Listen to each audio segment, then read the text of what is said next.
검붉은 흙먼지가 사방을 가득 채운 서하의 황량한 들판. 그 한복판에 세워진 거대한 가죽 천막 안에는 거친 숨소리만이 가득했습니다. 가죽 침상 위에 누워있는 노인은 바로 전 세계를 공포와 경악으로 몰아넣었던 인물. 인류 역사상 가장 넓은 영토를 정복한 푸른 늑대, 칭기즈칸이었습니다. 그의 눈빛은 여전히 사냥감을 노려보는 매처럼 매서웠지만 육체는 이미 죽음의 그림자에 깊게 잠겨 있었죠. 천막 밖에서는 수만 명의 몽골 전사들이 숨을 죽인 채 하늘을 바라보며 통곡하고 있었고, 천막 안에는 그의 아들들과 장수들이 무릎을 꿇고 마지막 명을 기다리고 있었습니다. 칭기즈칸은 갈라진 목소리로 간신히 입을 열어 곁에 서 있던 아들들을 바라보았습니다. 내 말을 똑똑히 들어라.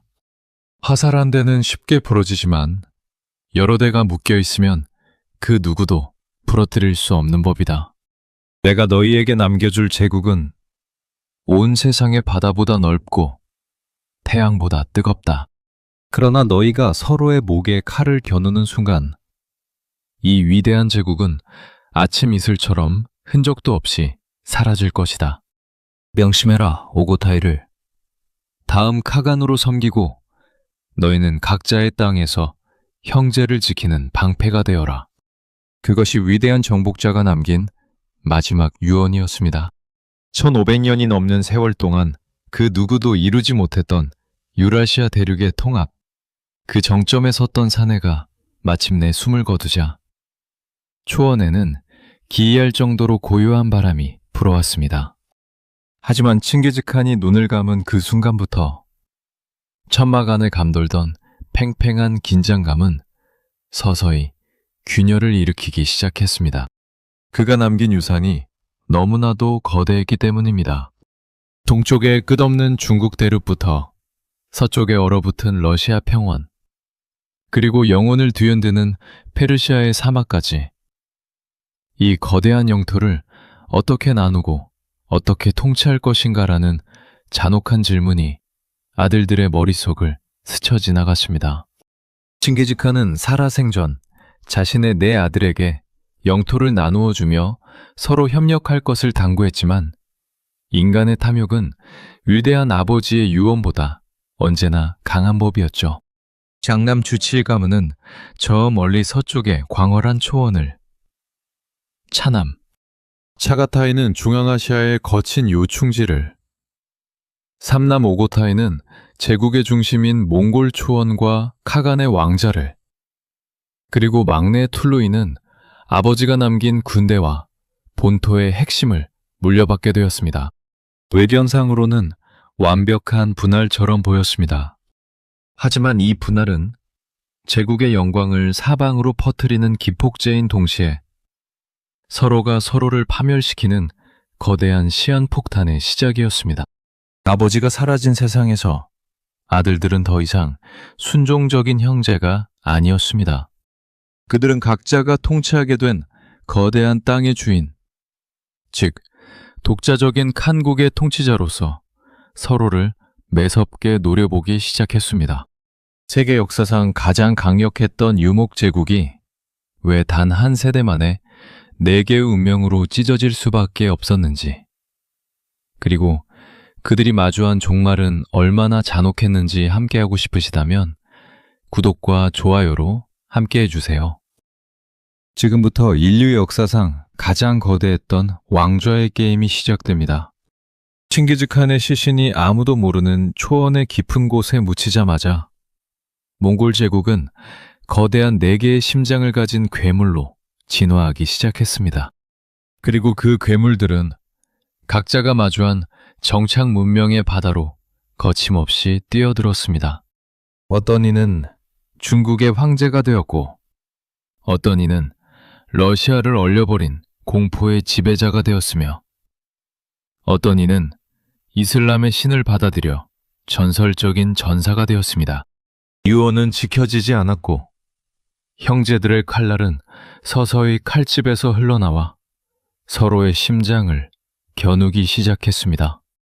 푸른 늑대가 세운 제국이 완전히 다른 네 개의 길로 쪼개지는 처막은 그렇게 붉은 핏빛으로 물들어가고 있었습니다.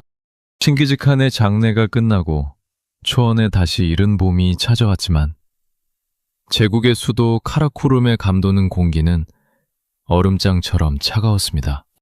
새로운 지배자, 즉 두 번째 카간을 선출하기 위한 몽골 부족장들의 대의회 쿠릴타이가 열렸기 때문입니다.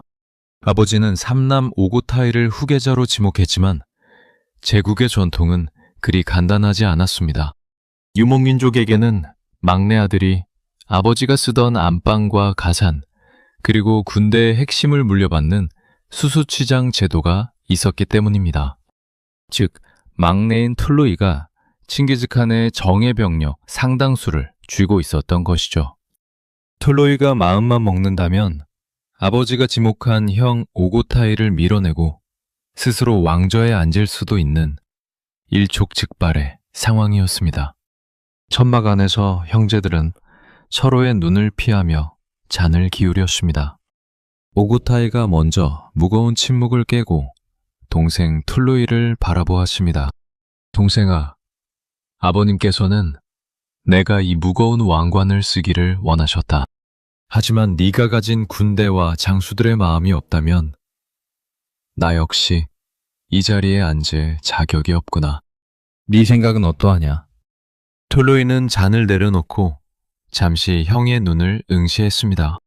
칼날 같은 긴장이 천막 안을 가득 채웠고 숨소리조차 들리지 않았습니다. 이윽고 툴루이가 자리에서 일어나 오고타이 앞에 무릎을 꿇었습니다. 아버님의 유언은 하늘의 뜻입니다. 제가 어찌 감히 그 뜻을 거스르겠습니까? 형님, 아니, 카간이시여. 이 고개의 모든 전사들과 제 검은 이제 당신의 것입니다. 제국은 이끌어 주십시오. 툴루이의 복종으로 오고타이는 마침내 제2대 카간의 자리에 올랐습니다. 겉으로는 위대한 제국의 정통성이 아름답게 계승된 것처럼 보였습니다. 하지만 이는 거대한 분열을 가르기 위한 임시방편에 불과했습니다. 왕좌를 양보한 툴루이 가문의 가슴속에는 깊은 앙금이 가라앉았고 차남 차가타이는 형인 자신이 아닌 동생이 카간이 된 것에 대해 미묘한 질투심을 품었습니다. 게다가 장남이었던 주치의 자손들은 이미 저 멀리 서쪽의 영토에 자리를 잡고 카라코rum의 중앙정부와 거리를 두기 시작했죠. 오고타이 칸은 이 잠재적인 내분의 에너지를 외부로 돌려야만 했습니다. 전사들이 서로에게 칼을 겨누기 전에 더 거대하고 화려한 먹잇감을 던져주어야 했던 것입니다. 오고타이는 곧바로 대규모 원정 계획을 발표했습니다. 하나는 아버지가 끝내 무릎 꿇리지 못했던 중원의 거대한 제국, 금나라를 완전히 잘멸시키는 것이었고, 다른 하나는 장남 주치의 아들인 바투를 총사령관으로 삼아 저 멀리 서쪽의 미지의 세계, 즉 유럽과 러시아를 향해 진격하는 것이었습니다. 이 결정은 몽골 제국의 영토를 유라시아 전체로 확장하는 엄청난 도약의 발판이 되었습니다. 하지만 동시에 각 가문이 물려받은 땅, 즉 훗날의 네 칸국이 서로 완전히 절연된 채 독립적인 국가로 걸어가게 만드는 결정적인 계기가 되었습니다. 동쪽으로 간 자들은 정착 농경 문화의 풍요로움에 눈을 떴고, 서쪽으로 간 자들은 끝없는 평원과 얼어붙은 대지 위에서 자신들만의 성을 쌓기 시작했습니다. 형제라는 이름으로 묶여있던 푸른 늑대의 자손들이 각자의 영토에서 흘러나오는 거대한 부와 권력의 맛을 보며 진정한 분할의 씨앗을 가슴속에 품기 시작한 것입니다. 오고타이 카간이 세상을 떠나고 제국의 권력이 요동치기 시작하자 마침내 골맞던 상처가 터져 나왔습니다. 왕좌를 둘러싼 가문 간의 암투 끝에 과거 오고타이에게 순종했던 막내 툴루이 가문이 반격을 시작한 것입니다. 툴루이의 장남인 몽케가 제4대 카간의 자리에 오르면서 권력의 추가 완전히 이동했습니다. 권력에서 밀려난 오고타이 가문과 차가타이 가문은 분노로 부르텄고, 서쪽에 킵차크 칸국을 세운 바투는 몽케를 지지하며 제국의 서쪽을 완벽하게 장악했습니다. 이제 제국은 형제라는 이름 뒤에 숨겨둔 날카로운 칼날을 서로에게 겨누기 시작했습니다. 몽케 칸은 강력한 군주였습니다. 그는 흐트러진 제국의 기강을 잡기 위해 또다시 거대한 칼을 뽑아 들었습니다. 동생 쿠빌라이에게는 중국 남송의 정복을, 또 다른 동생 훌라구에게는 이슬람의 심장부인 바그다드 원정을 명했습니다. 유라시아 대륙 전체가 다시 한번 몽골의 말발굽 소리에 벌벌 떨기 시작했습니다. 하지만 역사의 신은 몽골 제국에게 단 하나의 거대한 심장을 허락하지 않았습니다. 1259년 남송을 직접 공격하던 몽케칸이 전장에서 전염병과 부상으로 갑작스럽게 급사한 것입니다. 카간의 갑작스러운 죽음은 전 세계에서 전쟁을 벌이던 몽골 군대에 거대한 지각병동을 일으켰습니다. 남송을 압박하던 쿠빌라이와 페르시아에서 이슬람 군대를 격파하던 훌라구는 원정을 즉각 중단해야 했습니다. 다음 카간의 자리를 누가 차지하느냐에 따라 제국의 모든 운명이 걸려 있었기 때문입니다. 그리고 그 대결은 가장 잔혹한 방식으로 찾아왔습니다. 몽골 본토에 남아있던 막내 동생 아립부케가 독자적으로 쿠릴타이를 열어 스스로 카간의 자리에 오른 것입니다. 남송 전선에서 이 소식을 들은 쿠빌라이의 눈이 분노로 뒤집혔습니다. 본토에 남아 천막이나 지키던 녀석이 감히 카간을 자처하다니. 제국을 위해 피를 흘린 전사들의 수장은 바로 나다. 당장 군대를 북쪽으로 돌려라. 쿠빌라이 역시 자신이 머물던 제국 남부에서 독자적인 쿠릴타이를 열고 스스로 카간임을 선포했습니다. 한 어머니에게서 태어난 친형제인 쿠빌라이와 아릭부케가 제국의 왕좌를 놓고 전면전을 벌이는 이른바 톨로이 가문의 내전이 발발한 것입니다. 이 내전은 단순한 가문의 싸움이 아니었습니다. 제국 전체의 피를 짜내어 싸우는 거대한 소용돌이였습니다.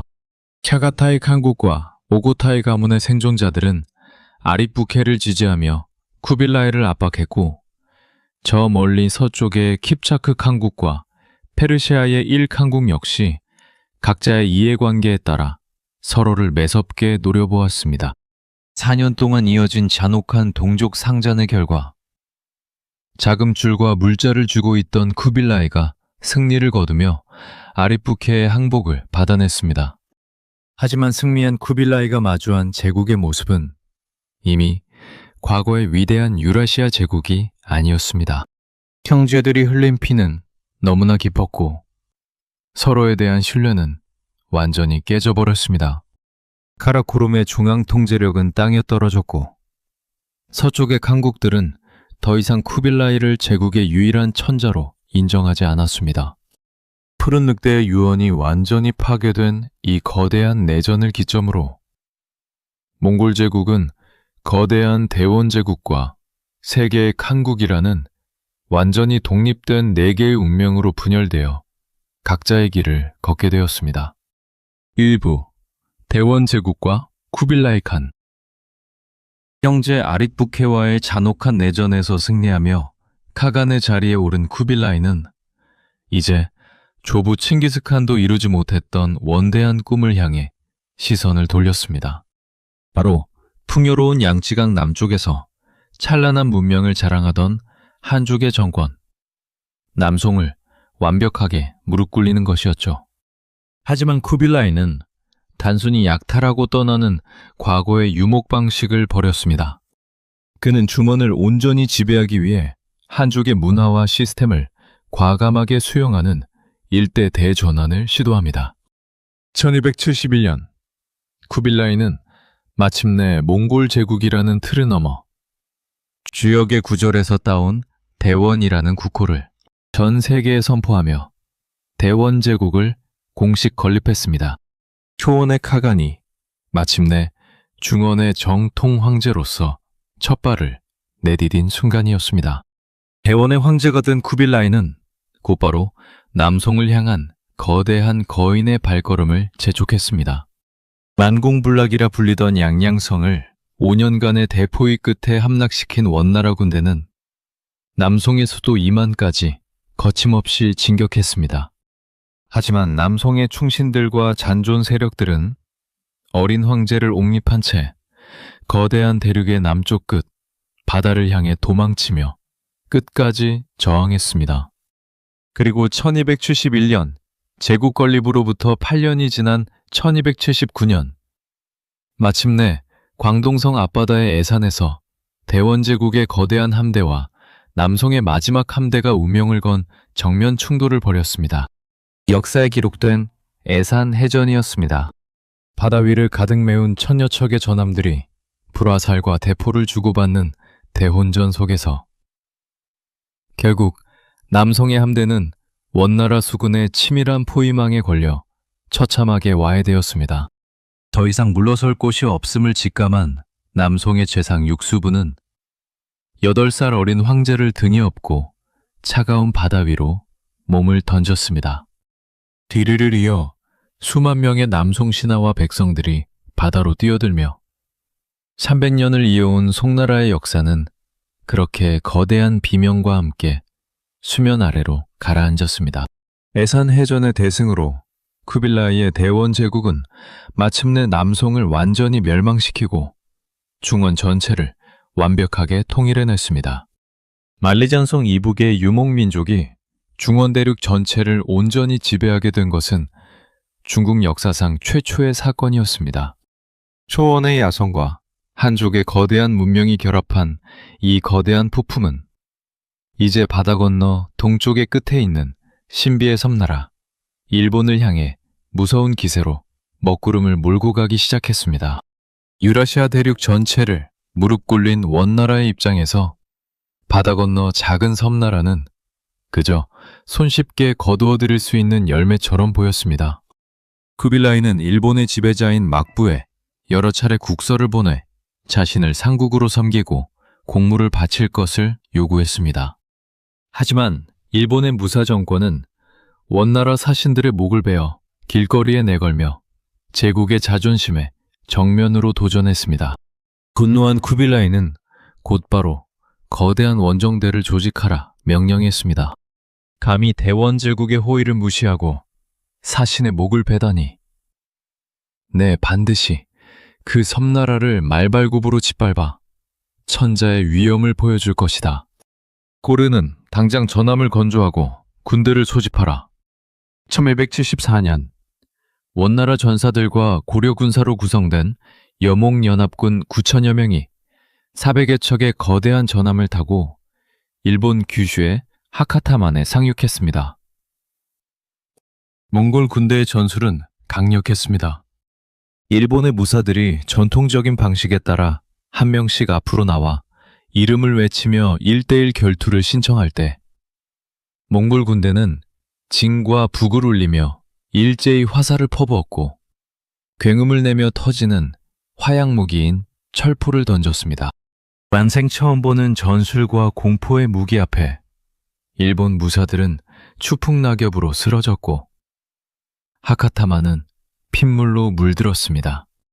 일본의 정복이 눈앞에 다가온 것처럼 보인 바로 그날 밤 기적이 일어났습니다. 갑자기 밤하늘이 뒤집히며 거대한 폭풍우가 하카타만을 덮친 것입니다. 칠흑 같은 어둠 속에서 성난 파도가 원나라의 거대한 전함들을 들이받았고 배들은 서로 부딪혀 산산조각이 났습니다. 단 하룻밤 만에 수만 명의 군사가 차가운 바다에 수장되었고 원정은 허무한 실패로 끝났습니다. 하지만 쿠빌라이는 포기할 남자가 아니었습니다. 7년 뒤인 1281년 그는 남송의 수군까지 흡수한 14만 명이라는 인류 역사상 유례없는 규모의 대함대를 이끌고 다시 한번 일본을 침공했습니다. 일본 무사들은 해안가에 거대한 석벽을 쌓고 결사적으로 버텼지만 압도적인 병력 차이 앞에 막부의 파멸은 시간 문제로 보였습니다. 그러나 역사의 신은 다시 한번 일본의 손을 들어주었습니다. 제국의 군대가 마지막 총공격을 준비하던 순간 또다시 하늘이 어두워지더니 첫 번째보다 훨씬 더 강력한 초대형 태풍이 규슈 해안을 강타했습니다. 맹렬한 바람은 14만 군대가 탄 전함배를 장난감처럼 뒤흔들었고 바다는 거대한 무덤으로 변해버렸습니다. 해안가로 밀려든 원나라 전사들은 무기도 제대로 잡지 못한 채 일본 무사들의 칼날에 목이 잘려나갔습니다. 일본인들은 이 두 번의 태풍을 신이 자신들을 지키기 위해 보낸 바람, 즉 신풍 혹은 가미카제라고 부르며 찬양했습니다. 대륙을 호령하던 푸른 늑대의 후예들이 바다라는 거대한 자연의 벽, 그리고 두 번의 태풍 앞에 무릎을 꿇으며 제국의 무한한 확장에 급제동이 걸린 잔혹한 악몽의 순간이었습니다. 원나라의 거대한 말발굽이 일본의 바다 앞에서 멈춰 섰을 때 그 말발굽 아래에서 가장 처절하게 짓밟히고 있던 나라는 바로 한반도의 고려였습니다. 고려는 세계 최강의 몽골 제국을 상대로 무려 30년이 넘는 세월 동안 끈질기게 버텨낸 유일무이한 나라였습니다. 강화도의 갯벌 뒤에 숨어 결사전전을 벌였지만 대륙 전체를 초토화한 원나라의 압도적인 국력 앞에 고려의 강토는 이미 불타는 지옥으로 변해 있었죠. 외국 고려의 원종은 왕세자였던 아들 왕심을 쿠빌라이에게 보내 항복의 뜻을 전했습니다. 이때 쿠빌라이는 놀라운 제안을 건넸습니다. 고려를 완전히 멸망시켜 원나라의 영토로 편입하는 대신 자신의 딸인 제국 대장공주를 고려 왕세자와 혼인시켜 사위의 나라, 즉 부마국으로 삼겠다는 파격적인 제안이었습니다. 고려 세자야, 너희 나라는 수십 년 동안 우리의 대군을 막아낸 강인한 전사들의 땅이다. 내 친히 내 딸을 너에게 주어 너를 내 가족으로 받아들이겠다. 이제부터 원나라와 고려는 한 피를 나눈 형제이자 장인과 사위의 나라다. 외견상으로는 고려의 왕조를 보존해준 자비로운 조치처럼 보였지만 그것은 피를 흘리지 않고 한 나라를 영원히 지배하려는 쿠빌라이의 고도의 정치적 계산이었습니다. 이때부터 고려의 잔혹한 잔혹사, 이른바 원간섭기가 시작되었습니다. 고려 왕실의 지위는 한 단계 격화되었고 왕들의 이름 앞에는 원나라에 충성한다는 뜻의 충자가 강제로 붙기 시작했습니다. 충열왕, 충선왕, 충수광이라는 이름은 고려 왕조의 거대한 굴욕의 징표였습니다. 왕들은 어린 시절을 원나라 수도대도에서 보내며 몽골식 이름을 얻었고 머리 뒷부분만 남기고 주변을 미는 몽골식 변발을 하고 몽골 옷을 입어야만 했습니다. 원나라의 요구는 끝이 없었습니다. 일본 원정을 위해 수백 척의 전함을 건조하고 수만 명의 군사와 식량을 바쳐야 했던 것은 시작에 불과했습니다. 가장 가슴 아픈 비극은 고려의 땅에서 피어난 어린 여인들에게 찾아왔습니다. 원나라 황실의 요구에 따라 고려의 아름다운 처녀들을 강제로 징발에 바치는 공여 제도가 매년 되풀이된 것입니다. 이들은 단순한 가사노동을 하는 시녀가 아니었습니다. 원나라 황실과 고위 귀족들의 연회에서 노래와 춤을 추며 흥을 돋우는 궁중기생의 역할을 강요받거나 권력자들의 성적 도구이자 씨바지 처지인 첩으로 전락하기 일쑤였습니다. 딸을 이교도의 나라에 빼앗기지 않기 위해 고려의 부모들은 어린 딸의 머리를 자르거나 조기 결혼을 시키는 등 눈물겨운 발버둥을 쳤지만 원나라의 관리들은 저인망 그물처럼 고려의 전역을 샅샅이 뒤져 처녀들을 끌고 갔습니다. 원나라로 향하는 공녀들의 마차가 개경거리를 지나갈 때면 부모들의 통곡 소리가 하늘을 찔러 도성 전체가 피눈물로 가득 찼습니다. 여기에 더해 원나라는 고려를 일본 원정의 전초기지로 삼았습니다. 서남 수백 척을 건조하기 위해 고려의 울창한 숲이 사정없이 베어져 나갔고 굴량미와 군사들까지 무자비하게 징발당했습니다. 백성들의 고열을 짜내어 만든 거대한 연합함대가 마침내 마산 앞바다를 출발해 거친 대양을 향해 돛을 올렸을 때 고려의 대지는 이미 영혼까지 탈탈 털린 유령의 땅과 다름없었습니다. 황금의 제국 원나라가 누리던 번영의 이면에는 이처럼 사위나라라는 허울 좋은 명분 아래 영혼과 육체를 송두리째 짓밟혀야 했던 고려 백성들의 처절한 비명이 얼룩져 있었습니다. 하지만 이 강요된 평화는 기묘한 문화의 융합을 낳기도 했습니다. 원나라 수도에는 고려의 옷과 음식, 화장법이 유행하는 고려양이 번졌고 고려의 궁중에는 몽골의 언어와 만두, 소주 같은 유목민의 문화가 깊숙이 스며들었습니다. 오늘날 우리가 쓰는 마누라, 무수리 같은 단어와 결혼식 때 쓰는 족두리가 바로 이 시기 몽골에서 건너온 유산입니다. 고려는 제국의 사위가 되어 나라는 보존했지만 그것은 매 순간 원나라 황실의 눈치를 보며 숨죽여야 했던 뼈아픈 예속과 눈물의 시간이었습니다. 유라시아 대륙에 거대한 부가 모여들던 대원제국의 수도 대도는 그야말로 세상의 중심이었습니다. 전 세계의 상인들이 비단길과 바닷길을 거쳐 이곳으로 몰려들었고 시장에는 아라비아의 향료와 유럽의 보석, 동남아시아의 희귀한 짐승들이 넘쳐났습니다. 이 거대한 경제의 중심에는 쿠빌라이 칸이 도입한 혁신적인 무기가 있었습니다. 바로 종이로 만든 화폐, 교초였습니다.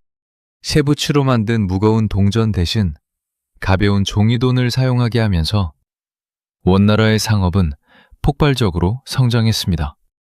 서양의 여행가 마르코폴로는 대도의 모습을 보며 황제가 종이로 금과 은을 만들어내고 있다며 경악을 금치 못했죠. 하지만 종이돈이 가진 치명적인 약점은 인간의 탐욕을 통제할 수 없을 때 드러나는 법입니다. 쿠빌라이 사후, 왕자를 둘러싼 황실의 피비린내 나는 암투가 시작되면서 대원제국의 재정은 급격히 흔들리기 시작했습니다. 불과 25년 사이에 무려 8명의 황제가 갈리는 극심한 혼란 속에서 새로운 황제들은 자신들을 지지해준 군인과 귀족들에게 엄청난 상금을 주어야 했습니다. 여기에 황실의 사치스러운 생활과 거대한 불교 사원 건립으로 창고의 바닥이 드러나자 원나라 조정은 가장 손쉽고도 파멸적인 선택을 내렸습니다. 창고에 은이 없다고 걱정할 것이 무엇이냐? 나무 껍질을 베어다가 교초를 더 많이 찍어내라. 황제의 인전이 찍혀 있다면 그것이 곧 금이요 은이다. 아무런 담보도 없이 인쇄기에서 뿜어져 나온 수천만 장의 교초가 시장에 풀리기 시작했습니다. 결과는 참혹했습니다. 종이돈의 가치는 하루아침에 낙엽보다 못한 수준으로 폭락했고 물가는 수십 배, 수백 배로 치솟았습니다. 상인들은 더 이상 교초를 믿지 않고 물건을 숨겼으며 백성들은 쌀 한 톨을 사기 위해 술에 가득 종이돈을 싣고 가야 했습니다. 제국의 핏줄이어야 할 경제 시스템이 완전히 마비되어 버린 것입니다. 경제의 붕괴는 곧바로 지배층의 가혹한 수탈로 이어졌습니다. 원나라의 권력자들은 자신들의 손실을 메우기 위해 한족 백성들에게 상상을 초월하는 세금을 매기기 시작했습니다. 소금과 철을 강제로 국가가 독점하며 값을 올렸고 백성들이 기르는 가축과 곡식까지 무자비하게 빼앗아 대도의 탐욕스러운 잔치상 위로 올렸습니다. 대도의 화려한 궁궐 바닥에는 굶어 죽어가는 백성들의 피눈물이 흐르고 있었고 한때 세계를 지배했던 몽골 전사들은 초원의 야성을 잃어버린 채 황금과 사치에 취해 비대해진 유령으로 변해가고 있었습니다. 제국을 떠받치던 경제라는 거대한 기둥이 안에서부터 썩어 문드러지며 파멸의 카운트다운이 시작되고 있었습니다. 화폐제도의 붕괴와 가혹한 수탈로 중원대륙 전체가 불타는 지옥으로 변했을 때 설상가상으로 황하가 범람하며 수백만 명의 이재민이 발생했습니다. 굶어 죽기 직전의 백성들에게 원나라 조정은 구율 대신 삽을 쥐어주며 강제 노역으로 내몰았습니다. 더 이상 참지 못한 백성들의 가슴 속에서 거대한 분노의 불꽃이 피어올랐습니다. 머리에 붉은 띠를 두른 농민 반란군, 이른바 홍건적이 대륙 사방에서 일어난 것입니다. 이 거대한 소용돌이의 한복판에서 인류 역사상 가장 드라마틱한 삶을 살게 될 한 사내가 등장합니다. 그의 이름은 주원장. 훗날 명나라를 세우는 인물이었습니다. 주원장은 가난한 농민의 아들로 태어나 부모와 형제를 모두 굶주림으로 잃고 목숨을 부지하기 위해 머리를 깎고 탁발승려가 되어 구걸로 여명하던 밑바닥 중의 밑바닥이었습니다. 하지만 제국의 파멸을 예리하게 지켜보던 그는 홍건적의 무리에 투신해 탁월한 군사적 재능과 냉철한 판단력으로 순식간에 우두머리의 자리에 올랐습니다. 주원장은 몽골의 지배에 신음하던 한족 지식인과 백성들의 마음을 사로잡으며 세력을 키웠습니다. 그리고 마침내 1368년 난징에서 새로운 한족 왕조인 명나라의 건국을 선포하고 몽골의 심장인 대도를 향해 거침없이 진격했습니다. 당시 원나라의 마지막 황제였던 순제는 화려한 대도의 궁궐 안에서 명나라 군대가 밀려온다는 소식을 들었습니다. 한때 세계를 벌벌 떨게 했던 몽골 전사들은 이미 사치와 내분에 찌들어 칼조차 제대로 쥐지 못하는 상태였습니다. 순제는 깊은 탄식을 내뱉으며 장수들을 바라보았습니다. 조상들이 말발굽으로 세운 이 위대한 대도가 어찌 방랑승려 출신의 농민놈에게 짓밟히게 되었단 말이냐. 하늘이 대원제국의 운명을 여기까지라 하시는구나. 싸울 의지를 잃은 원나라 황실과 군대는 대도의 성문을 열고 밤을 틈타 북쪽의 척박한 초원을 향해 비참한 도망길에 올랐습니다. 주원장의 명나라 군대는 피 한 방울 흘리지 않고 대도에 무혈 입성했고, 이로써 쿠빌라이 칸이 세웠던 거대한 중원 지배의 꿈은 94년 만에 허무하게 막을 내렸습니다. 하지만 원나라는 완전히 멸망한 것이 아니었습니다. 초원으로 돌아간 그들은 여전히 황제의 통치 체제를 유지하며 북원이라는 이름으로 명나라와 대립했습니다. 유라시아를 호령하던 거거인은 비록 중원이라는 화려한 무대에서 쫓겨났지만 자신들의 고향인 차가운 초원으로 돌아가 다시 한번 푸른 하늘을 바라보며 칼을 갈기 시작했습니다. 동아시아를 뒤흔들던 거대한 축이 무너지던 순간 역사의 무게중심은 이제 저 멀리 얼어붙은 서쪽의 대지 킵차크 칸국으로 이동하고 있었습니다. 2부 킵차크 칸국. 중원 대륙에서 쿠빌라이가 한족의 바다와 싸우기 수십 년 전, 제국의 시선은 이미 저 멀리 서쪽의 끝없는 지평선과 얼어붙은 동유럽의 대지를 향하고 있었습니다. 칭기즈칸의 장남 주치의 아들이자 초원의 무자비한 사냥개로 불린 바투, 그리고 제국 최고의 명장 수부타이가 이끄는 15만 명의 대원정군이 마침내 움직이기 시작한 것입니다. 그들의 목표는 유라시아 대륙의 서쪽 끝이었습니다. 1231년 겨울, 몽골의 말발굽이 얼어붙은 볼가강을 건너 러시아 땅을 밟았을 때, 그곳은 하나의 통일된 국가가 아니라 수많은 공국으로 쪼개져 서로 싸우던 분열의 땅이었습니다. 러시아의 공국들은 초원의 유목민들이 몰고 온 공포의 실체를 전혀 알지 못했습니다. 그들은 그저 과거에 가끔 국경을 침범하던 흔한 유목 약탈자 정도로 생각했죠. 하지만 바투의 군대는 완전히 달랐습니다. 그들은 철저한 조직력과 고도의 심리전, 그리고 거대한 성벽을 단숨에 부수어버리는 최첨단 공성무기로 무장한 인간 도살기계들이었습니다. 첫 번째 희생양은 랴잔 공국이었습니다. 바투는 성을 포위한 뒤 단 엿새 만에 성벽을 허물고 주민 전체를 잔혹하게 학살했습니다. 이 소식은 순식간에 러시아 전역으로 퍼져나갔고 대지는 공포로 얼어붙었습니다. 이윽고 원정군의 눈길이 당시 신흥도시로 성장하던 모스크바로 향했습니다. 저 멀리 숲속에 세워진 도시의 성문을 열어라. 거부한다면 너희의 피로 이 하얀 눈밭을 모두 붉게 물들여 줄 것이다. 모스크바의 전사들은 성문을 걸어 잠그고 결사적으로 저항했지만 수구타이가 지휘하는 공성포가 불타는 돌과 화약을 뿜어내자 거대한 목조 성벽은 순식간에 불바다로 변했습니다.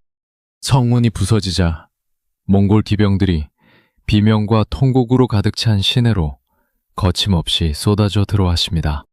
사방에서 칼날이 춤을 추었고 화염은 밤하늘을 장막처럼 뒤덮었습니다. 공작은 전사했고 여자와 아이들은 불타는 교회 안에서 울부짖떠 갔습니다. 단 며칠 만에 모스크바는 생명체의 흔적을 찾을 수 없는 거대한 잿더미로 변해버렸습니다. 모스크바의 비명은 시작에 불과했습니다. 바투의 군대는 멈추지 않고 키예프 공국을 비롯한 러시아의 심장부들을 차례차례 초토화했습니다. 얼어붙은 대지 위에는 오직 부서진 성벽과 까마귀 떼가 뒤덮은 시신들의 산만이 남았을 뿐이었습니다. 숲과 얼음이 자신들을 지켜줄 것이라 믿었던 러시아인들의 오만은 푸른 늑대 자손들의 잔혹한 칼날 앞에 처참하게 쪼개졌고 동슬라브 문명의 중심지는 그렇게 거대한 암흑 속으로 침몰하고 있었습니다. 러시아 전역을 피로 물들인 바투는 볼가강 하류의 광활한 초원에 제국의 거점을 마련했습니다. 그곳이 바로 킵차크 칸국. 서양인들에게는 황금 오르다라는 이름으로 알려진 공포의 제국이었습니다. 바투가 머무는 거대한 군막의 지붕이 햇빛을 받아 황금빛으로 찬란하게 빛났기에 붙은 이름이었죠. 하지만 그 화려한 황금빛 천막은 러시아인들에게는 마주하는 것조차 두려운 잔혹한 심판대와 같았습니다. 바투는 러시아를 직접 군대를 보내 통치하는 대신 러시아 공작들을 소나기에 쥐고 흔드는 고도의 공포 정치를 선택했습니다. 이제 러시아의 공작들이 권력을 유지하고 살아남기 위해서는 목숨을 걸고 볼가강 변의 황금빛 천막으로 찾아와 바투칸 앞에 무릎을 꿇어야 했습니다. 그들은 천막에 들어가기 전 유목민의 전통에 따라 두 개의 거대한 모닥불 사이를 지나가야 했습니다. 만약 사악한 마음이나 독약을 품고 있다면 불길이 그를 태워버릴 것이라는 주술적 절차였죠. 이 모욕적인 관문을 통과한 공작들은 칸의 발바닥 아래 머리를 조아리고 지배권을 승인하는 문서인 야를리크를 구걸해야 했습니다. 칸의 눈밖에 나는 날에는 그 자리에서 목이 잘리거나 고국으로 돌아가는 길에 독살당하기 일쑤였습니다. 황금빛 천막 안에서 바투는 차가운 미소를 지으며 러시아 공작들을 내려다보았습니다. 너희가 내 앞에서 고개를 숙이고 매년 막대한 은과 가죽을 바친다면 공작의 자리를 유지해주마. 하지만 단 한 푼이라도 세금이 부족하거나 내 명을 거역한다면 내 군대가 다시 한번 너희의 도시를 불바다로 만들 것이다. 가장 비극적인 것은 공작들 간의 잔혹한 생존 경쟁이었습니다. 칸의 총애를 얻어 러시아 전체의 세금을 거두는 대공의 지위를 얻기 위해 형제가 형제를 고발하고 사촌이 사촌의 뒤통수를 치는 비열한 밀고가 황금빛 천막 안에서 매일같이 벌어졌습니다. 몽골의 칸들은 이 노예들의 암투를 즐기며 한쪽 세력이 너무 강해지면 다른 쪽을 지원하는 방식으로 러시아를 완벽하게 통제했습니다. 찬란했던 키예프의 문화와 정교회의 자존심은 간대없고 오직 살아남기 위해 칸의 구두 발등에 입을 맞추어야 했던 비참한 굴종의 시대. 황금빛 천막은 그렇게 250년 동안 러시아인들의 영혼을 지배하는 거대한 감옥이 되어가고 있었습니다. 오늘날 러시아의 역사학자들은 킵차크 칸국의 지배를 받던 이 250년의 세월을 가리켜 타타르의 멍에라고 부릅니다. 멍에란 소나 말의 목에 씌워 꼼짝 못하게 만드는 무거운 나무 틀을 뜻하죠. 몽골 제국은 러시아인들의 목에 그 무시무시한 공포의 멍에를 씌운 채 2세기가 넘는 시간 동안 그들의 고열을 짜내고 영혼을 짓밟았습니다. 이 시기 동안 러시아인들의 삶은 완전히 정지되었고 서유럽이 르네상스를 향해 찬란한 발걸음을 내디는 동안 러시아는 어둠이 짙게 깔린 중세의 감옥 속에 갇혀 있어야만 했습니다. 타타르의 멍에는 단순한 정치적 지배를 넘어 러시아인들의 내면과 사회적 유전자를 완전히 바꾸어 놓았습니다. 몽골의 칸들은 러시아 공국들이 조금이라도 반항할 기미를 보이면 즉시 바스카크라고 불리는 가혹한 세금 징수관과 기병대를 보내 도시를 통째로 쓸어버렸습니다. 백성들은 매일 아침 눈을 뜰 때마다 오늘은 또 내 아들과 딸이 노예로 끌려가지 않을까, 내 집이 불타지 않을까 하는 극한의 공포 속에 살아야 했습니다. 이러한 일상적인 공포는 러시아인들의 마음속에 독특한 생존 방식을 각인시켰습니다. 바로 살아남기 위해서는 무자비한 권력자에게 무조건 복종해야 하며 법과 정의보다는 당장의 힘이 최고라는 냉소적인 세계관이었습니다. 황금빛 천막 밑에서 배운 잔혹한 지배 방식은 아이러니하게도 러시아 공작들에게 그대로 전수되었습니다. 칸의 마음에 들지 않으면 죽음뿐이다. 우리 역시 백성들을 다스릴 때 칸이 했던 것처럼 가혹한 채찍과 처형으로 다스려야 한다.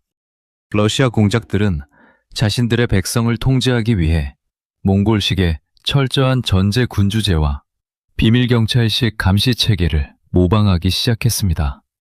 자유로운 토론과 자치제도가 발달했던 키예프 시절의 전통은 흔적도 없이 사라졌고 오직 강력한 독재자만이 사회를 유지할 수 있다는 기묘한 정치 문화가 싹튼 것입니다.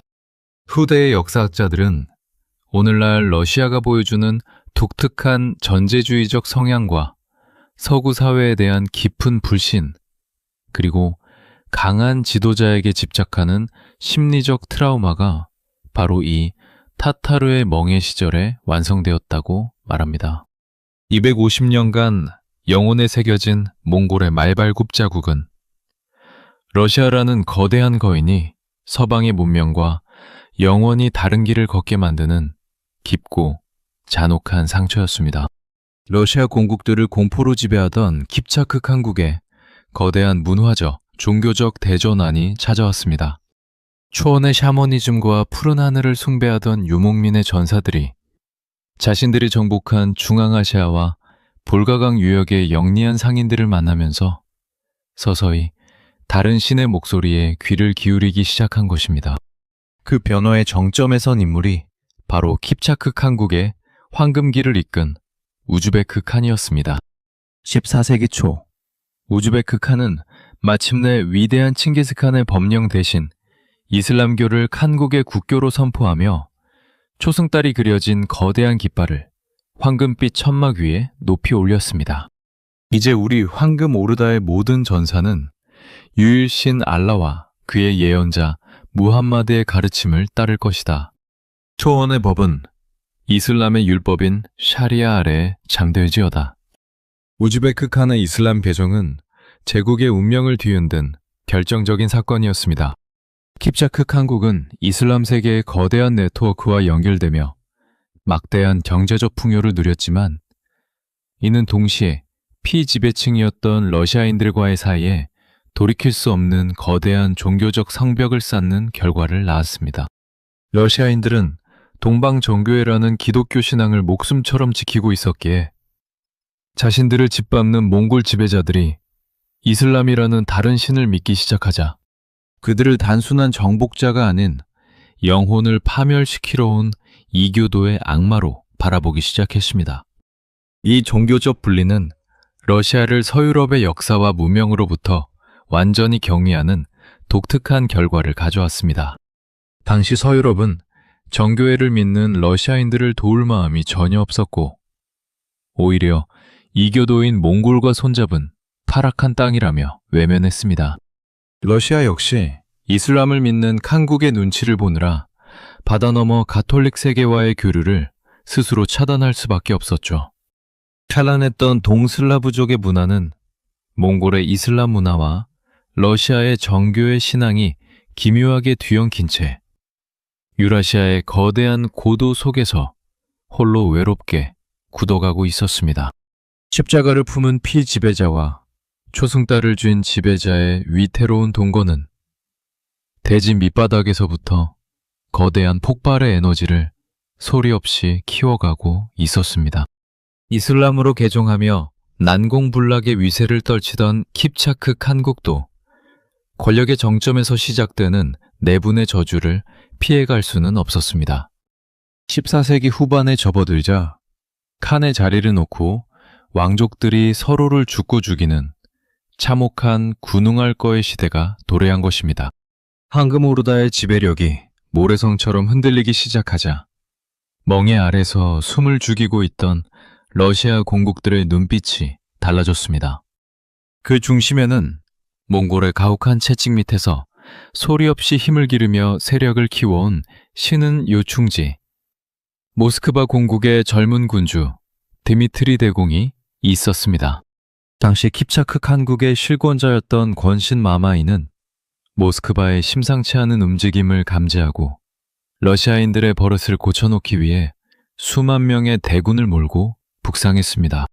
과거 같으면 공포에 질려 성문을 열고 항복했겠지만 드미트리 대공은 칼을 빼들고 러시아의 모든 공작과 백성들을 향해 사자후를 토했습니다. 형제들이여, 언제까지 저 타타르의 발바닥 밑에서 우리의 아내와 자식을 노예로 바치며 살 것인가? 오늘 우리는 교회의 종소리를 뒤로하고 십자가를 품고 전장으로 나아간다. 승리가 아니면 죽음뿐이다. 3380년 9월 돈강 유역의 넓은 벌판인 쿨리코보에서 러시아 연합군과 몽골의 대군이 정면으로 충돌했습니다. 안개가 자욱하게 깔린 대지 위에서 양측의 기병들은 서로의 심장을 향해 돌격했습니다. 몽골의 기마 전술은 여전히 매서웠지만 더 이상 물러설 곳이 없던 러시아 전사들의 결사항전은 통곡의 벽과 같았습니다. 드미트리는 화려한 대공의 갑옷들 대신 일반 병사의 갑옷을 입고 전장의 가장 뜨거운 한복판에서 피를 흘리며 싸웠습니다. 해가 뉘엿뉘엿 저물 무렵 숲속에 숨겨두었던 러시아의 매복 기병대가 몽골군의 측면을 기습하면서 천하를 호령하던 황금오르다의 대군이 무너지기 시작했습니다. 마마이는 비명을 지르며 초원으로 도망쳤고 쿠리코보 벌판은 몽골군의 시신과 붉은 핏물로 가득 찼습니다. 러시아인들이 몽골을 상대로 거둔 역사상 최초의 거대한 전면전 승리였습니다. 이 위대한 승리로 드미트리는 돈강의 영웅이라는 뜻의 돈스코이라는 칭호를 얻게 되었습니다. 비록 이 전투 한 번으로 킵차크 칸국의 지배가 완전히 끝난 것은 아니었지만 러시아인들의 가슴속에 새겨진 공포의 사슬을 끊어버린 위대한 불꽃이었습니다. 타타르의 무적 신화는 처참하게 깨졌고 흔들리는 황금빛 천막의 뒤편으로 모스크바라는 거대한 거인이 마침내 대지 위로 우뚝 솟아오르고 있었습니다. 쿨리코보의 패배 이후에도 킵차크 칸국은 모스크바를 기습기습해 불태우며 지배력을 유지하려 발버둥 쳤습니다. 하지만 역사의 거대한 물줄기를 되돌릴 수는 없었습니다. 보이지 않는 곳에서 자라난 모스크바의 국력은 이제 칸국의 거대한 덩치를 압도하기 시작했죠. 그리고 1480년, 마침내 타타르의 멍에를 완전히 부수어버릴 러시아의 진정한 거인이 등장합니다. 훗날 러시아를 대제국으로 키워낼 초석을 다진 인물, 바로 이반 3세 대공이었습니다. 당시 킵차크 칸국의 마지막 칸이었던 아흐마트 칸은 재정난을 타개하기 위해 모스크바에 대규모 사신단을 보냈습니다. 사신들은 과거의 영광에 취한 채 이반 3세의 황금 궁전 안으로 거만하게 걸어들어와 몽골 칸의 도장이 찍힌 공납 요구서를 내밀었습니다.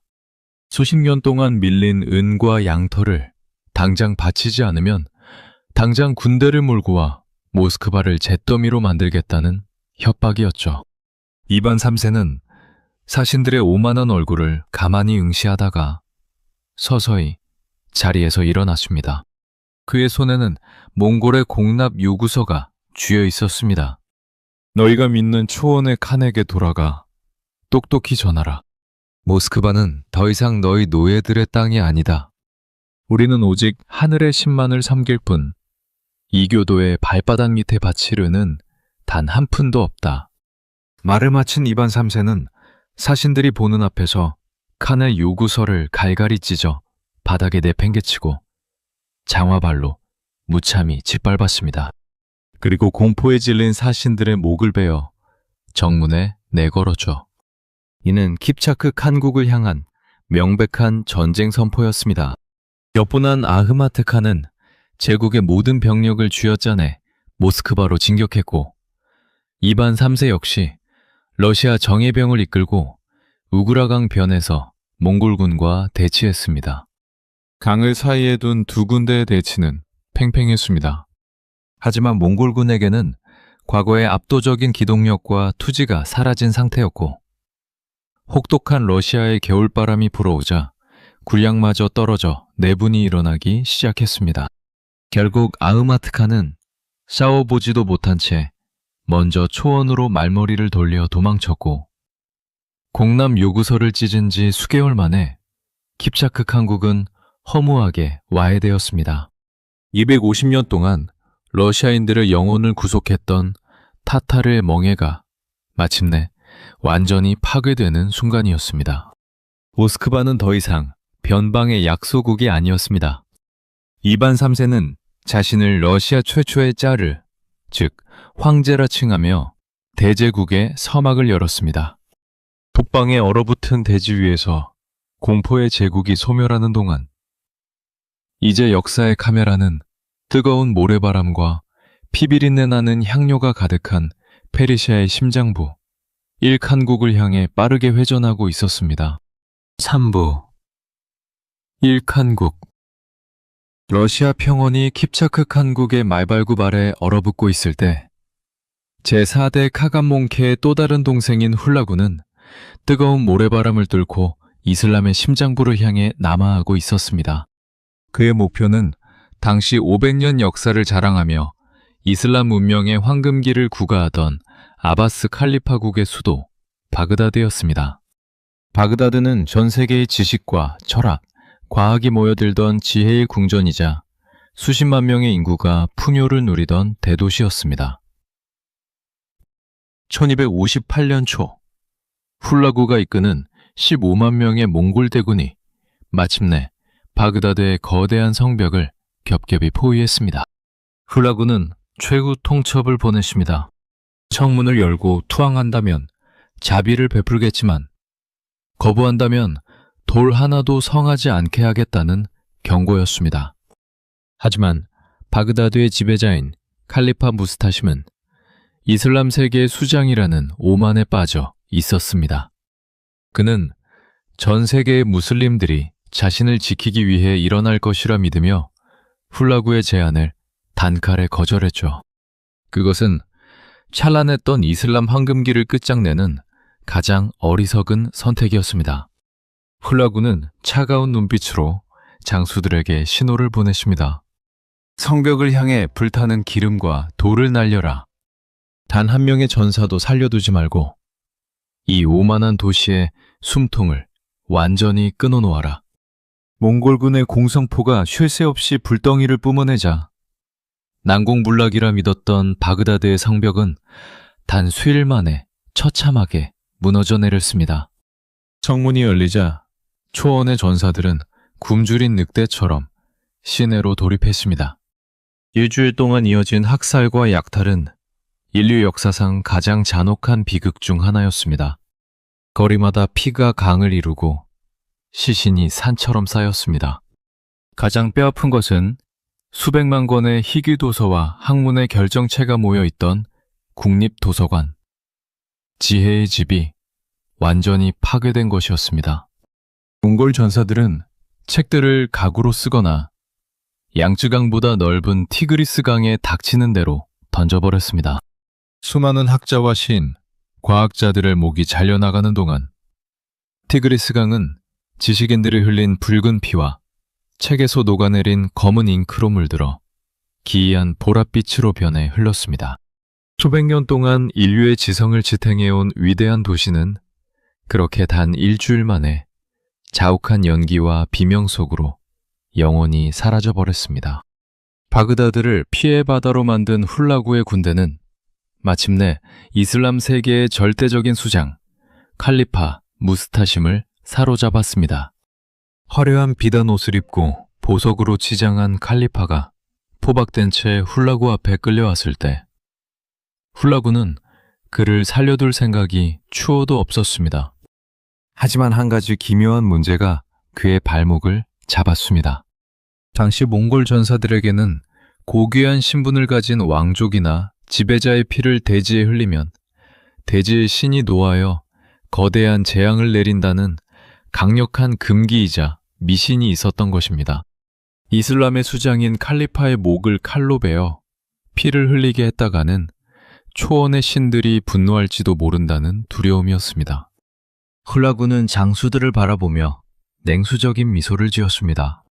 그의 피를 대지에 단 한 방울도 흘리지 않고 죽일 방법을 찾아라.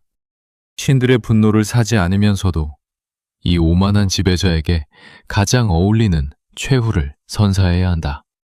전해지기로는 훌라구가 고안해낸 방법은 잔혹하기 이를 데 없었습니다. 몽골 전사들은 칼리파 무스타심을 커다란 양모 가죽자루 속에 집어넣고 입구를 단단히 묶어버렸습니다. 그리고 자루를 차가운 흙바닥에 팽개쳤죠. 이윽고 훌라구의 명령이 떨어지자 수십 마리의 몽골 군마를 탄 전사들이 자루를 향해 거침없이 돌격하기 시작했습니다. 말발굽이 대지를 울리는 굉음 속에서 가죽자루는 수백 번, 수천 번 몽골 전사들의 군마에 짓밟혔습니다. 자루 안에서는 뼈가 부러지는 비명과 신음이 흘러나왔지만 밖으로 흘러나오는 피는 단 한 방울도 없었습니다. 모두 가죽자루 안에서 흡수되었기 때문입니다. 500년 동안 중동과 이슬람 세계를 호령하며 신의 대리인을 자처했던 아바스 왕조의 마지막 칼리파는 그렇게 가죽자루 속에서 형체를 알아볼 수 없을 정도로 으스러진 채 비참한 종말을 맞이했습니다. 칼리파의 허무한 죽음과 함께 이슬람의 정통 왕조는 완전히 멸망했고 페르시아와 중동의 대지는 푸른 늑대의 자손이 세운 새로운 제국 일칸국의 거대한 소나기로 완전히 넘어가게 되었습니다. 바그다드를 함락하고 칼리파의 숨통을 끊어버린 훌라구의 일칸국 군대는 이제 지중해 해안을 따라 이집트를 향해 진격했습니다. 당시 이슬람 세계에서 마지막으로 남은 거대한 보루는 이집트의 맘루크 왕조뿐이었습니다. 맘루크란 아랍어로 노예 전사를 뜻하는 말로 어릴 때부터 오직 전쟁 기계로만 훈련된 강력한 투사들이었죠. 훌라구는 이집트의 술탄에게도 사신의 목을 베지 말라는 경고와 함께 당장 무릎을 꿇으라는 오만한 국서를 보냈습니다. 하지만 맘루크의 술탄 쿠투즈는 원나라 사신들의 목을 베어 카이로의 성문에 걸어버리며 정면 대결을 선택했습니다. 바로 그 무렵 훌라군은 제국의 수도 카라코롬에서 몽케칸이 사망했다는 청천벽력 같은 소식을 듣게 됩니다. 새로운 카간을 뽑는 쿠릴타이에 참석하기 위해 훌라군은 정예 병력 대부분을 이끌고 황급히 동쪽으로 철수할 수밖에 없었죠. 그가 페르시아 전선에 남겨둔 군대는 수부타이 가문의 명장 키트부카가 이끄는 단 12,000명의 후방부대뿐이었습니다. 이 기회를 놓치지 않고 맘루크의 술탄 쿠투주와 불세출의 명장 바이바르스가 이끄는 2만여 명의 전사들이 요르단 계곡으로 진격했습니다. 1260년 9월 갈릴리 지방의 아인자루트, 즉 골리앗의 샘이라 불리는 좁은 골짜기에서 두 군대가 마침내 정면으로 충돌했습니다. 바이바르스는 유목민들이 잘 쓰는 장기인 위장 후퇴 전술을 오히려 몽골군에게 역으로 시전했습니다. 맘루크의 선발대가 기습 후퇴하는 척하며 몽골군을 깊은 골짜기 안으로 유인한 것입니다. 키트부카가 이끄는 몽골 기병들이 승기를 잡았다고 믿고 골짜기 깊숙이 밀려들었을 때 양쪽 절벽 뒤에 숨어있던 맘루크의 본진이 일제히 징을 올리며 쏟아져 나왔습니다. 알라후 아크바르, 신은 위대하시다. 오늘 이 교도의 피로 이 골짜기를 가득 채워라. 사방이 포위된 좁은 골짜기에서 초원의 기동력은 아무런 쓸모가 없었습니다. 맘루크의 노예 전사들은 무시무시한 철퇴와 시미터를 휘두르며 몽골군의 기병들을 말 위에서 끌어내렸습니다. 몽골의 사령관 키트부카는 끝까지 용맹하게 싸웠으나 결국 생포되어 목이 잘렸고 그가 이끌던 12,000명의 전사들은 단 한 명도 살아남지 못하고 전멸했습니다. 칭기스칸이 초원을 통일한 이래 몽골의 대군이 야전에서 완전하게 포위되어 전멸당한 것은 역사상 최초의 사건이었습니다. 아인자루트 전투의 패배로 몽골 제국의 불패 신화는 전 세계의 눈앞에서 산산조각이 났으며 일칸국의 이슬람 세계 정복은 이집트라는 거대한 통곡의 벽 앞에서 영원히 멈추어 서게 되었습니다. 아인자루트 전투의 대패로 이집트 진격이 좌절된 일칸국은 거대한 정체성의 혼란을 겪기 시작했습니다. 지배층인 몽골 전사들은 여전히 초원의 샤머니즘과 불교를 믿고 있었지만 그들이 통치하는 페르시아 대지의 백성들은 대다수가 골수 무슬림들이었기 때문입니다. 피지배층의 끊임없는 반란과 종교적 갈등으로 제국의 뿌리가 흔들리자 일칸국의 7번째 군주인 가잔칸은 제국의 생존을 위한 일생일대의 결단을 내렸습니다. 1295년 가잔칸은 마침내 조상대대로 내려오던 병발을 자르고 이슬람교로의 전격적인 개종을 선언했습니다. 나 가잔은 오늘 이 시간부로 유일신 알라의 종이 될 것을 선언한다. 이제 일칸국의 공식 종교는 이슬람이며 나 역시 무함마드라는 이름을 사용할 것이다. 제국의 모든 전사는 나와 뜻을 함께하라. 이 선언은 페르시아 역사상 가장 기묘하고도 거대한 대전환이었습니다. 과거 바그다드를 불태우고 이슬람의 수장인 칼리파를 가죽자루에 넣어 짓밟아 죽였던 무자비한 정복자의 후손들이 자신들이 짓밟았던 피정복자의 신 앞에 무릎을 꿇고 고개를 숙인 것입니다. 가장칸의 개종과 함께 수십만 명의 몽골 전사들이 일제히 이슬람으로 옷을 갈아입었습니다. 가장칸은 이슬람 개종을 정치적으로 아주 영리하게 이용했습니다. 그는 현지 페르시아인 관료들을 대거 등용해 무너진 행정망을 복구했고 이슬람 율법을 바탕으로 세금 제도를 정비해 파탄 지경에 이르렀던 제국의 재정을 다시 풍요롭게 채웠습니다. 황폐했던 페르시아의 도시에 거대한 이슬람 사원인 모스크와 학문 연구소들이 다시 세워지기 시작했죠. 하지만 이 위대한 개종은 일칸국이 몽골 제국이라는 거대한 정체성으로부터 완전히 멀어지는 결정적인 계기가 되었습니다. 가장칸은 대원 제국의 카간에게 보내던 공납과 외교적 의뢰를 서서히 중단했고 자신들이 몽골 초원의 후예가 아닌 페르시아 대지의 진정한 주인임을 천명했습니다. 칼과 말발굽으로 페르시아를 정복했던 푸른 늑대의 전사들이 거대한 이슬람 문화의 바다에 스스로 뛰어들어 온몸이 녹아내리는 문화적 동화의 서막이 완성되는 순간이었습니다. 가장칸의 이슬람 개종 이후 일칸국 내부에서는 눈에 보이지 않는 거대한 종교적, 문화적 용해 과정이 급격하게 일어났습니다. 징기즈칸의 후예들은 여전히 자신들이 세상의 지배자라고 생각했지만 그들의 일상과 언어, 나아가 생각하는 방식까지 이미 수천 년의 역사를 지닌 찬란한 페르시아 문명 속으로 부드럽게 녹아들고 있었습니다. 초원의 거친 가죽 천막 대신 타일로 화려하게 장식된 궁궐에 거주하기 시작했고 거친 몽골어 대신 우아하고 시적인 페르시아어를 궁중의 공식 언어로 사용했습니다. 이 거대한 동화의 중심에는 일칸국의 재상을 지낸 불세출의 학자 라시드 알딘이 있었습니다.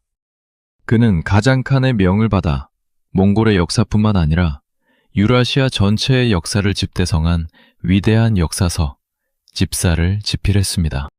이 책 안에서 몽골의 칸들은 더 이상 초원의 야만적인 정복자가 아니라 알라의 뜻에 따라 지상의 정의를 실현하기 위해 내려온 이슬람의 정당한 군주로 묘사되었습니다.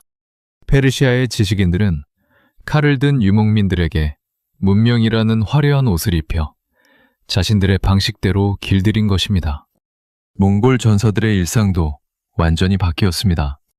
매일 아침 푸른 하늘을 향해 마이젖을 뿌리며 샤머니즘 의식을 치르던 전사들이 하루에 5번씩 메카를 향해 절을 하며 이슬람 기도문을 외웠습니다. 척박한 초원에서 살아남기 위해 훈련받았던 매서운 기병들은 이제 페르시아의 달콤한 포도주와 정교한 카펫, 그리고 화려한 세밀화의 아름다움에 매료되어 서서히 야성을 잃어갔습니다. 유목민의 가장 강력한 무기였던 기동력과 언제든 이동할 수 있는 유연함은 풍요로운 페르시아 대지의 소유권과 결합하면서 사라져버렸습니다. 장수들은 각자 비옥한 영지를 분배받아 정착지주가 되었고 초원의 말발굽 소리는 뜨겁고 거대한 사막의 모래바람 속으로 소리 없이 흩어지며 영원히 흔적을 감추기 시작했습니다. 피정복자를 완벽하게 무릎 꿇렸다고 믿었던 정복자들이 도리어 피정복자의 찬란한 문화적 영혼 앞에 완벽하게 정복당해버린 역사적 역설의 순간이었습니다. 이슬람교로 개종하고 페르시아 문화의 정점에 누리던 일칸국에도 마침내 거대한 파멸의 그림자가 드리워졌습니다. 제국의 9번째 군주이자 마지막 칸이 된 아부 사이드 칸의 통치기였습니다. 그는 문학과 예술을 사랑한 교양 있는 군주였지만 제국을 강력하게 쥐고 흔들 유목민 특유의 카리스마가 부족했습니다. 게다가 그의 황궁 안에는 권력을 장악하려는 군부 장수들의 시기심과 탐욕이 독버섯처럼 자라나고 있었죠. 그러던 1335년 아부사이드 칸이 30의 젊은 나이에 갑작스럽게 급사하는 충격적인 사건이 발생했습니다. 황실 전역에는 그가 가장 총애하던 황후에게 독살당했다는 흉흉한 소문이 번졌습니다. 더 큰 비극은 그가 제국의 왕좌를 이어받을 단 한 명의 아들이나 후사도 남기지 못했다는 점이었습니다. 칭기즈칸의 핏줄이자 훌라구 가문의 정통 후계자가 완전히 끊어져 버린 것입니다. 절대적인 중심추가 사라지자 일칸국은 거대한 폭탄이 터진 것처럼 순식간에 산산조각이 났습니다. 황궁의 문이 열리자마자 군부의 유력한 장수들과 지방의 총독들은 저마다 칭기즈칸의 반개 혈통들을 허수아비 칸으로 내세우며 스스로 권력자가 되기 위한 피비린내 나는 내전에 돌입했습니다. 칸의 자리가 비었으니 이제 가장 강력한 검을 가진 자가 이 페르시아의 주인이 될 것이다. 군대를 몰고 당장 수도로 진격하라. 어제의 동료들이 오늘은 서로의 목을 베는 잔혹한 군웅할 거의 시대, 이른바 1단계 분열이 시작되었습니다. 홀라구가 바그다드를 피로 물들이며 세웠던 일칸국은 아부사이드 칸이 눈을 감은 지 채 몇 년도 되지 않아 이라크를 차지한 자라이르 왕조, 이란, 남부의 무자파르 왕조 등 대여섯 개의 작은 지방 정권으로 4분 5열되며 역사 무대에서 허무하게 소멸을 벌였습니다. 페르시아 대지가 주인 없는 전쟁터로 변해 수십 년간 고열을 흘리고 있을 때 이 혼란을 종식할 또 다른 괴물이 등장합니다. 이것이 역사의 2단계, 바로 중앙아시아에서 번개처럼 쏟아져 내려온 절름발이 늑대 티무르의 등장이었습니다. 티무르는 서로 싸우느라 정신이 없던 일칸국의 잔당들과 군소 정권들을 말 그대로 싹쓸이하며 페르시아 전역을 무자비하게 짓밟고 자신의 푸른 제국으로 재통일해 버렸습니다. 그러나 몽골과 초원의 색채를 띤 지배는 오래가지 못했습니다. 세월이 흘러 티무르의 시대마저 저문 뒤 마침내 이 땅은 최종 3단계 진화를 거쳐 오늘날 우리가 아는 이란의 진정한 모태인 사파비 왕조로 이어지게 됩니다. 사파비 왕조는 더 이상 초원의 법이나 칸의 혈통을 내세우지 않았습니다. 그들은 이슬람 시아파를 국교로 선포하고 페르시아인들의 독자적인 민족 정체성을 하나로 묶어 세웠습니다. 푸른 늑대의 가문이 내분과 독약 속에서 스스로 자멸한 자리. 그 핏물물과 잿더미가 된 페르시아의 대지는 아이러니하게도 현대 중동 지도의 거대한 축인 강력한 시아파 국가의 뿌리가 되었던 것입니다.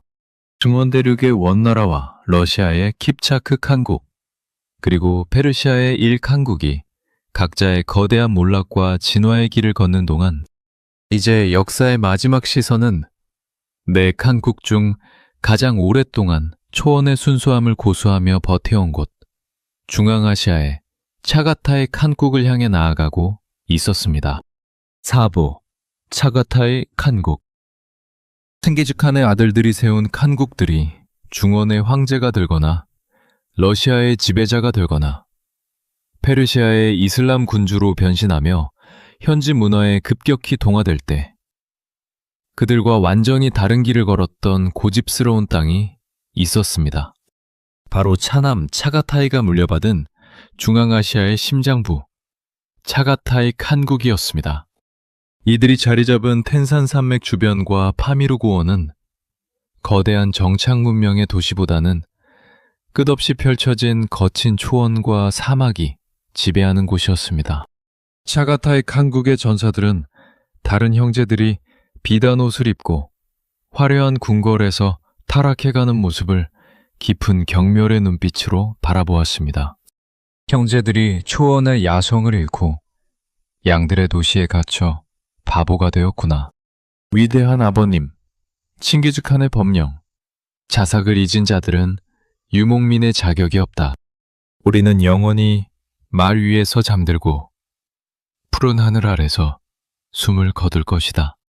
차가타이의 자손들은 칭기즈칸이 남긴 초원의 법과 유목 전통을 목숨처럼 고수했습니다.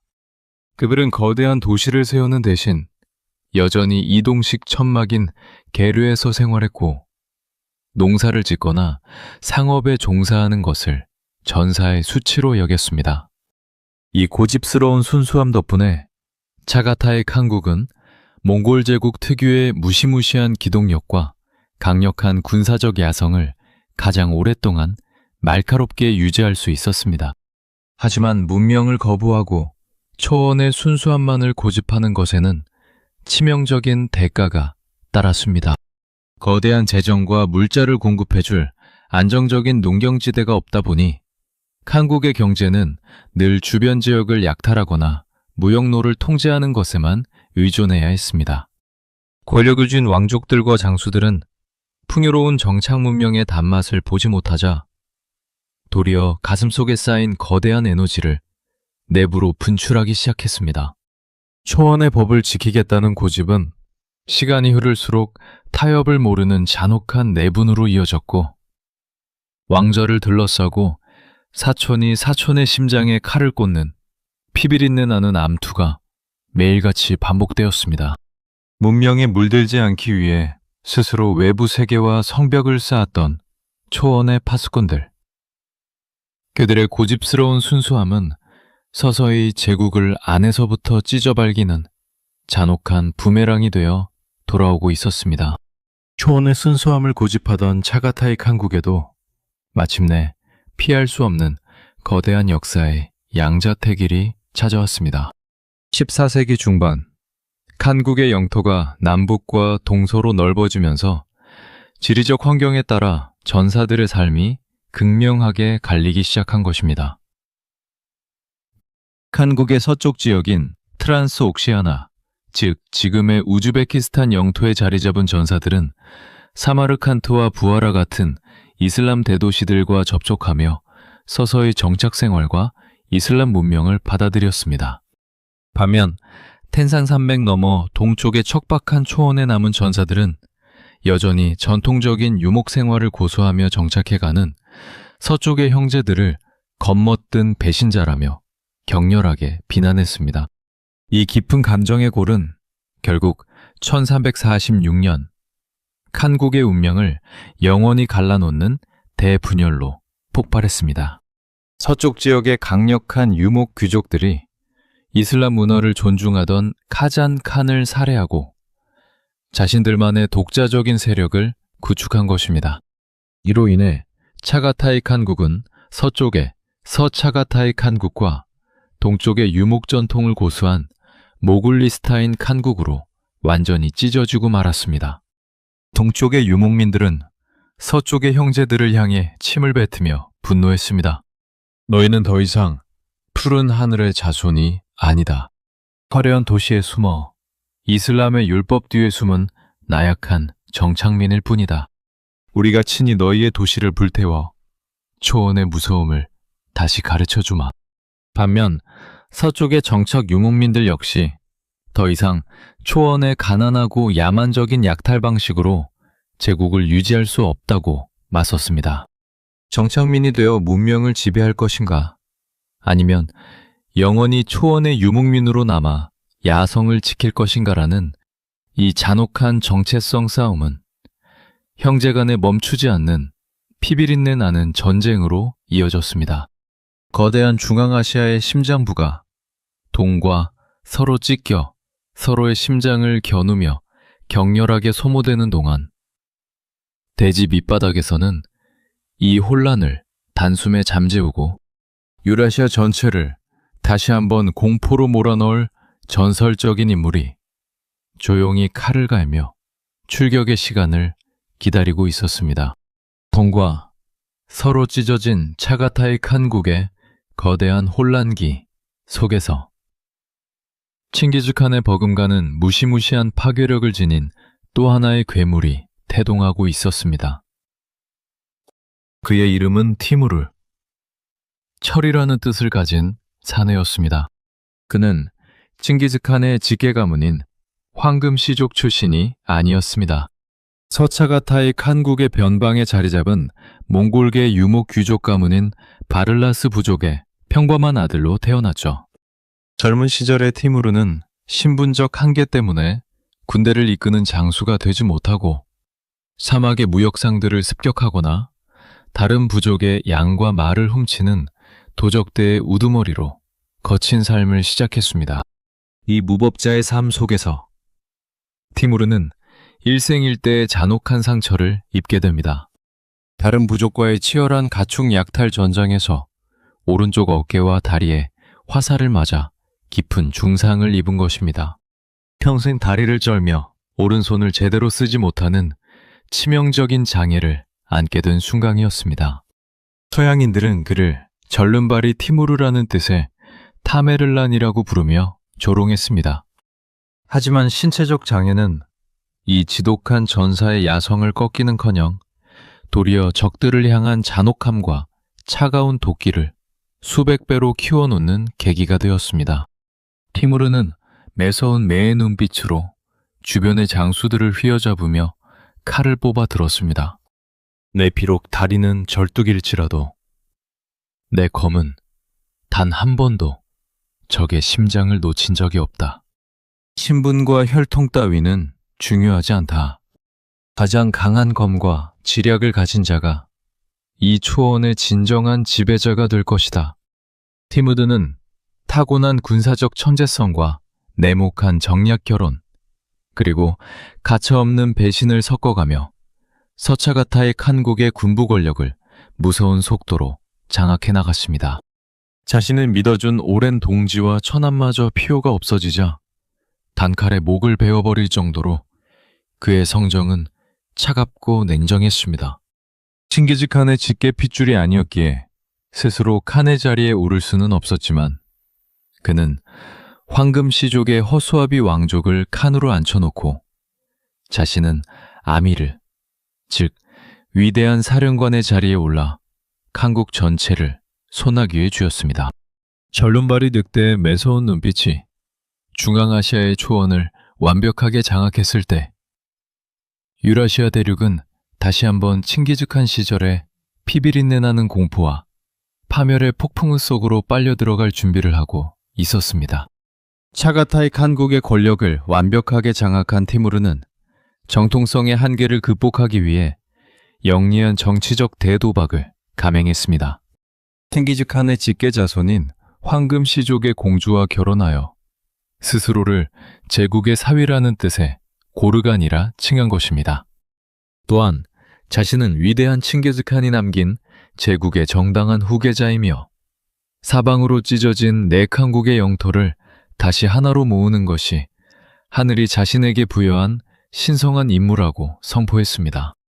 1370년 티무르는 유랄시아의 배꼽이라 불리는 오아시스 도시 사마르칸트를 제국의 수도로 삼고 인류 역사상 가장 화려하고도 잔혹한 티무르 제국의 서막을 열었습니다. 티무르는 사마르칸트를 푸른 하늘의 색을 닮은 화려한 타일과 거대한 이슬람 사원들로 가득 채우기 시작했습니다. 하지만 그 화려한 도시를 짓기 위한 막대한 황금과 자재는 모두 주변 세계를 무자비하게 파괴하고 약탈한 핏물에서 나온 것이었죠.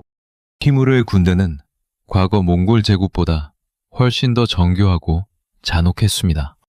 그는 이미 몰락해가던 일칸국의 잔당들을 소탕하며 페르시아 전역을 피로 물들였고 러시아의 킵차크 칸국으로 진격해 그들의 수도 사라이를 완전히 불태워 흔적도 없이 지워버렸습니다.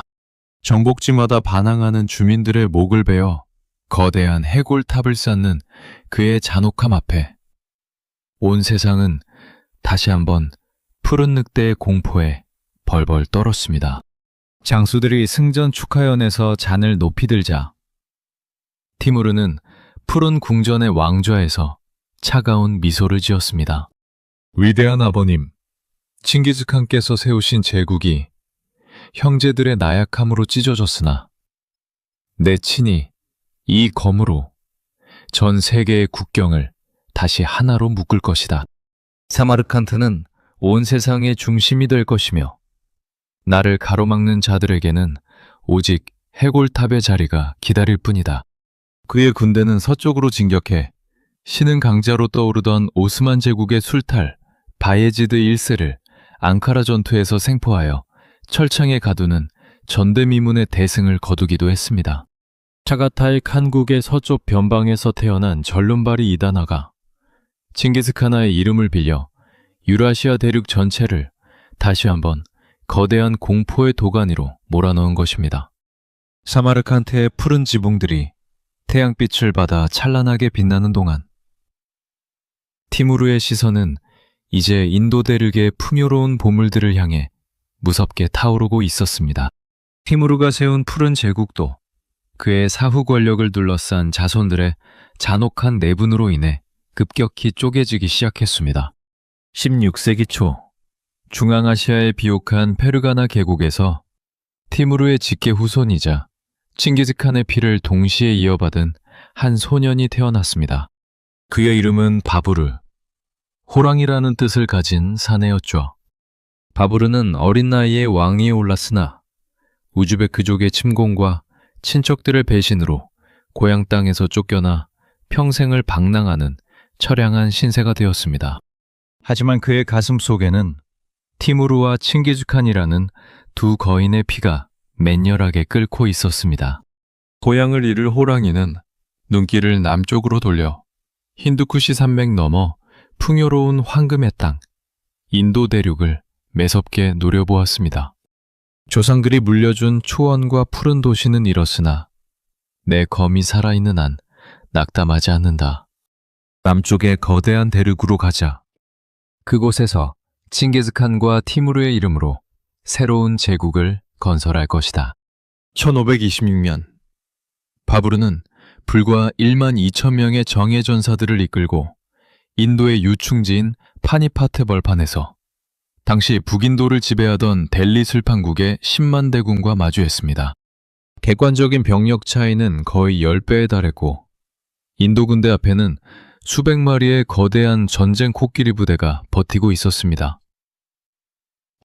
하지만 바부르에게는 중앙아시아에서 혹독하게 갈고 닦은 유목민 특유의 기동전술과 당시 최첨단 무기였던 오스만 제국식 화승총과 대포가 있었습니다.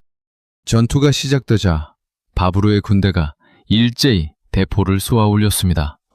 만생생 처음 듣는 천둥 같은 포성에 놀란 전쟁 코끼리들이 미쳐 날뛰며 오히려 인도 군대의 진영을 처참하게 짓밟아 버렸습니다. 혼란에 빠진 적들을 향해 바부르의 기병들이 번개처럼 파고들며 화살을 퍼부었습니다. 단 하루 만에 인도의 10만 대군은 무참히 와해되었고 술탄의 목은 벌판의 흙먼지 속에 굴러다녔습니다.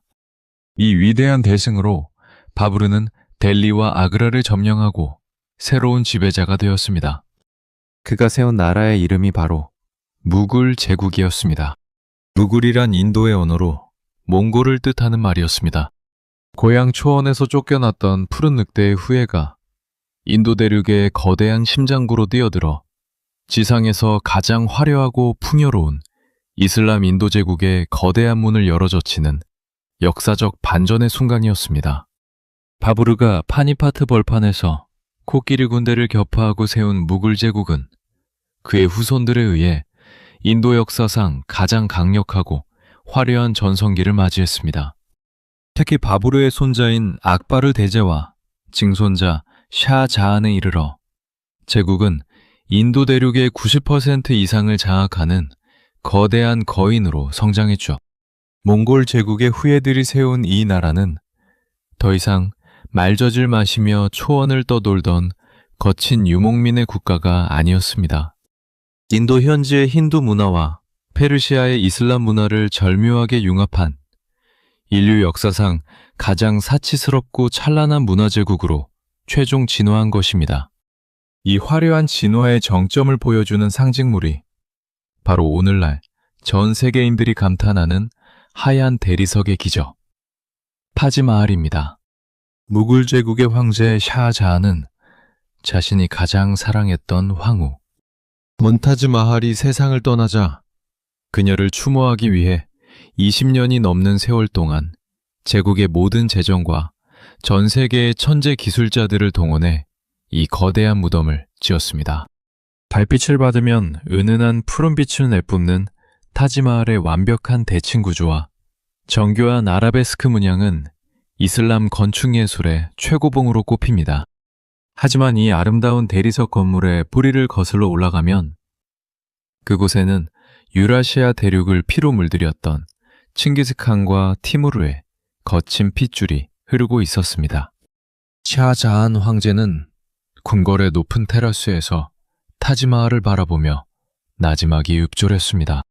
우리 조상들은 초원의 가죽 천막 안에서 세상을 호령했으나 나는 이 하얀 대리석의 궁전 위에 영원히 지지 않는 제국의 꽃을 피워노라. 아버님, 칭기즈칸의 검은 이제 이 아름다운 문명의 기둥이 되어 대지를 지탱하고 있구나. 초원의 야만적인 정복자로 시작했던 푸른 늑대의 후예들이 인도라는 거대한 문명의 용광로 속에서 가장 우아하고 교양 있는 황제들로 완전히 탈바꿈한 것입니다. 무굴 제국의 황제들은 왕좌를 지키기 위해 여전히 무서운 군사력을 휘둘렀지만 그들의 손에는 초원의 투박한 활 대신 보석으로 치장한 인도식 칼이 쥐어 있었고 그들의 머리 위에는 유목민의 털모자 대신 화려한 비단 터번이 얹혀 있었습니다. 칭기즈칸 사후 사방으로 찢겨나갔던 네칸국의 마지막 불꽃은 저 멀리 따뜻하고 풍요로운 인도 대륙의 한복판에서 타지마할이라는 가장 화려하고 찬란한 유산을 남기며 유목민족 역사상 가장 아름다운 최종 진화를 완성해가고 있었습니다. 칭기즈칸의 자손들이 세운 4개의 칸국이 비록 정치적으로는 갈라섰을지라도 그들이 유라시아 대륙 전체에 확립한 거대한 무역망과 평화의 시대는 여전히 건재했습니다. 역사는 이를 팍스 몽골리카, 즉 몽골의 평화라고 부르죠. 몽골의 패스포트인 파이자를 허리에 찬 상인과 사신들은 동쪽의 대도에서 출발하여 중앙아시아의 차가타이, 페르시아의 일칸국, 그리고 러시아의 킵차크 칸국을 거쳐 유럽의 국경까지 아무런 제약 없이 안전하게 통과할 수 있었습니다. 비단길과 초원길은 인류 역사상 가장 거대하고 활발한 소통의 혈관이었습니다. 하지만 14세기 중반, 이 찬란한 소통의 혈관을 타고 제국 전체를 단숨에 멸망으로 몰고 갈 소리 없는 악마가 침투하기 시작했습니다. 인류 역사상 최악의 재앙으로 불리는 흑사병이었습니다. 흑사병의 발원지는 중앙아시아의 초원이나 몽골 남부의 거친 대지로 추정됩니다. 평소 같으면 넓은 사막과 거친 기후에 가로막혀 특정 지역에만 머물렀을 이 치명적인 바이러스가 아이러니하게도 몽골 제국이 너무나 안전하고 빠르게 닦아놓은 고속 무역로를 타고 유라시아 전역으로 폭풍처럼 번져나간 것입니다.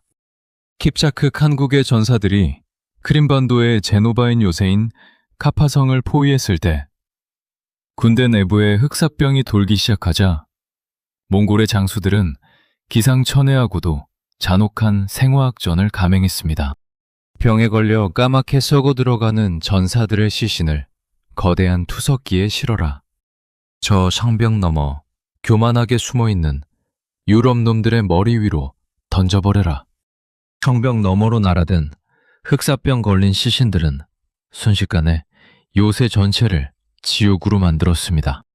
그리고 그곳에서 간신히 탈출해 이탈리아와 유럽 각지의 항구로 도망친 상선들을 통해 흑사병은 유럽 전체 인구의 3분의 1을 지워버리는 대참극을 낳았습니다. 비극은 유럽에만 머물지 않았습니다. 대원제국의 중원대륙 역시 흑사병과 기근이 겹치며 수백만 명의 백성이 목숨을 잃었고 일칸국과 차가타이 칸국의 비옥한 오아시스 도시들도 순식간에 시신만 가득 찬 유령 도시로 변해버렸습니다. 흑사병은 단순히 사람의 목숨만 앗아간 것이 아니었습니다. 칸국을 하나로 묶어주며 엄청난 황금과 물자를 공급하던 비단길의 상인들이 모두 죽거나 발이 묶이면서 제국의 가장 강력한 생명줄이었던 유라시아 무역망이 완전히 끊어져 버렸습니다. 혈관이 막힌 거대한 거인처럼 칸국은 경제적 고립과 재정 파탄이라는 치명적인 타격을 입은 채 각자의 영재 안에서 서서히 죽어가는 잔혹한 몰락의 길로 빠르게 굴러떨어지기 시작했습니다. 칭기즈칸의 후예들이 걸어간 4개의 서로 다른 궤적을 거시적으로 돌아보면 인류 역사에서 유목문명이 정착문명을 만났을 때 필연적으로 마주하게 되는 잔혹하고도 엄숙한 역사의 법칙을 발견하게 됩니다.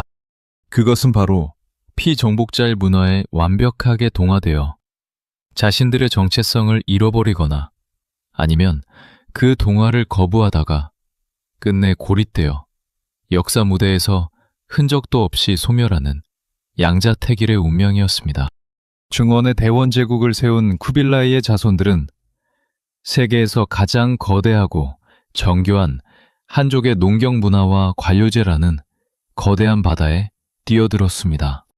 그들은 스스로 황제가 되고 화려한 비단 옷을 입었지만 그 풍요로움은 초원의 전사들이 가졌던 날카로운 야성과 기동력을 순식간에 녹여버리는 독약이 되었습니다. 페르시아의 일칸국 역시 찬란한 페르시아와 이슬람 신앙 앞에 무릎을 꿇으며 자신들의 정체성을 스스로 내려놓았고, 인도의 무굴 제국은 아예 타지마할이라는 인도 이슬람 예술의 극치를 남기며 자신들이 몽골의 후예라는 사실조차 잊어버릴 정도로 완벽하게 진화했습니다. 반면 이 찬란한 동화의 길을 거부하고 초원의 순수함을 고수하려 했던 차가타이 칸국의 전사들은 어떠했습니까? 그들은 끝까지 말 위에서 잠들고 푸른 하늘을 숭배하며 자신들의 야성을 지켜냈지만 거대한 문명의 흐름과 격리된 채 척박한 초원 안에서 끊임없는 내분과 약탈을 반복하다가 결국 역사의 뒤안길로 쓸쓸히 퇴장해야만 했습니다. 우리가 칼과 말발굽으로 저들의 성벽을 무너뜨리고 지배자가 되었으나 저들의 책과 신앙, 그리고 달콤한 포도주가 우리의 영혼을 안에서부터 무너뜨렸구나. 말 위에서 천하를 얻을 수는 있어도 말 위에서 천하를 다스릴 수는 없다는 아버님의 말씀이 피눈물이 되어 가슴을 치는구나. 정복자가 피정복자의 찬란한 문명 앞에 도리어 정신적으로 정복당해버리는 이 기묘한 역설. 칭기즈칸의 후예들은 유라시아 대륙 전체를 지배하는 영광은 누렸지만 결국 자신들이 발을 디딘 대지의 문화 속으로 흔적도 없이 스며들어 사라졌습니다. 칼날보다 강한 것은 결국 수천 년 동안 쌓여온 인간의 문화와 문명의 힘이라는 무서운 진리를 그들은 자신들의 화려한 몰락과 변모를 통해 온몸으로 진명해 보인 것입니다. 푸르느 때의 자손들이 세웠던 4개의 칸국은 역사 속으로 사라졌지만 그들이 유라시아 대륙 전역에 남긴 거대한 발자국은 오늘날 우리가 보는 세계 지도의 윤곽을 형성하는 결정적인 거푸집이 되었습니다. 유목민의 말발굽이 대지를 뒤흔들기 전까지 유라시아 대륙은 수많은 작은 왕국과 부족 국가들이 촘촘하게 쪼개져 서로의 존재조차 제대로 알지 못한 채 파편화되어 있던 세상이었습니다. 그러나 몽골 제국의 거대한 분할과 통치 과정은 이 파편화된 대지를 굵직한 거대 권역으로 묶어 세우는 역사적 대수술을 단행했습니다. 가장 대표적인 곳이 바로 러시아입니다. 킵차크 칸국의 지배, 즉 타타르의 멍해가 시작되기 전 러시아는 키예프를 중심으로 수십 개의 공국이 분열되어 싸우던 변방의 땅이었습니다. 하지만 몽골 칸들의 공포 정치 아래서 생존하기 위해 모스크바 공국을 중심으로 권력이 집중되었고 몽골이 물러간 자리에는 유라시아 대륙 전체를 뒤덮는 거대한 러시아 제국의 뼈대가 완성되었습니다. 오늘날 러시아가 가진 광활한 영토와 강력한 중앙 집권적 국가 구조는 바로 황금 오르다의 거대한 유산인 셈입니다. 중국 역시 마찬가지입니다. 쿠빌라이 칸이 세운 대원 제국은 남송과 금나라, 그리고 서하와 티베트, 운남 지역까지 역사상 최초로 하나의 거대한 행정구역 안으로 통합해냈습니다. 훗날 명나라와 청나라가 이 영토적 기반을 그대로 이어받으면서 오늘날 우리가 알고 있는 거대한 중국이라는 영토적 윤곽이 확립된 것입니다. 중앙아시아의 차가타이 칸국이 가졌던 영토는 오늘날 우즈베키스탄, 카자흐스탄 등 중앙아시아 5개국의 국경선과 민족적 정체성의 뿌리가 되었으며 일칸국의 영토는 현대 이란과 중동의 문화적 경계선을 명확하게 갈라놓았습니다.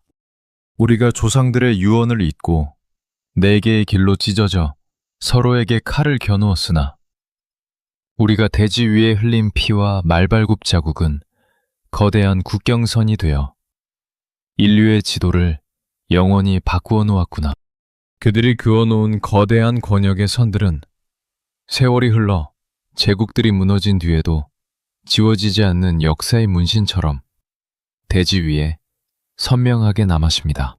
칭기즈칸의 후예들은 비록 자신들의 왕좌를 지키지 못하고 모래처럼 흩어졌지만 그들이 남긴 영토적 유산은 오늘날 현대 유라시아 대륙의 정치, 외교, 그리고 지정학적 운명을 쥐고 흔드는 거대한 거인들의 국경선으로 여전히 살아 숨쉬고 있습니다. 경악과 공포, 그리고 찬란한 문명의 융합으로 가득했던 푸른 늑대 자손들의 거대한 왕좌의 게임이 이제 그 최종막을 내립니다. 1227년 서하의 황량한 들판에서 칭기즈칸이 남겼던 유언, 즉 형제들이 서로의 목에 칼을 겨누지 말고 하나의 방패가 되라는 간절한 당부는 인간의 끝없는 탐욕과 역사의 도도한 물줄기 앞에서 허무하게 깨어져 버렸습니다. 제국은 4개의 심장으로 쪼개졌고 그들은 가짜가 마주한 정착 문명의 거대한 바닷속으로 거침없이 뛰어들었습니다. 누군가는 황제가 되어 화려한 비단 옷을 입었고 누군가는 얼어붙은 대지 위에서 채찍을 휘둘렀으며 또 누군가는 이슬람의 신 앞에 무릎을 꿇고 하얀 대리석의 기적을 남겼습니다. 그러나 그 화려했던 변신과 강성했던 권력의 정점에서 그들을 기다리고 있었던 것은 예외 없이 찾아오는 내분의 독약과 정체성의 상실, 그리고 흔적도 없는 소멸이었습니다. 초원의 거친 가죽 천막을 버리고 화려한 도심의 궁궐을 선택한 순간 세계를 벌벌 떨게 했던 푸른 늑대의 날카로운 이빨과 매서운 야성은 안에서부터 서서히 녹아내려 결국 피정복자의 거대한 문화 속에 영원히 박제되어 버렸습니다. 초원의 푸른 하늘 아래 영원한 것은 아무것도 없다. 우리가 말발굽으로 천하를 지배했으나 결국 대지가 품고 있던 시간과 문화의 힘 앞에 우리 역시 한 줌의 모래바람으로 흩어지는구나. 이 거대한 서사가 오늘날 우리에게 남기는 메시지는 명확합니다. 칼과 힘으로 세운 지배는 영원할 수 없으며 진정으로 시대를 지배하고 살아남는 것은 눈에 보이지 않는 문화와 문명의 깊이라는 엄숙한 진리입니다. 칭기즈칸의 후예들은 역사 속으로 쓸쓸히 퇴장했지만 그들이 남긴 유라시아의 국경선과 거대한 문화적 흔적들은 오늘날 우리가 발을 디디고 있는 세계의 지정학적 윤곽이 되어 여전히 강력한 영향력을 발휘하고 있습니다. 인류 역사상 가장 넓은 영토를 지배했던 거인들의 영광과 상처, 그리고 그들의 잔혹했던 종말의 이야기를 끝까지 함께해 주신 여러분, 고맙습니다. 영원히 지지 않을 것 같던 푸른 늑대의 제국이 남긴 이 마지막 뜨거운 여운을 가슴에 품은 채 푸른 하늘의 축복이 언제나 여러분의 길 위에 함께하기를 바랍니다.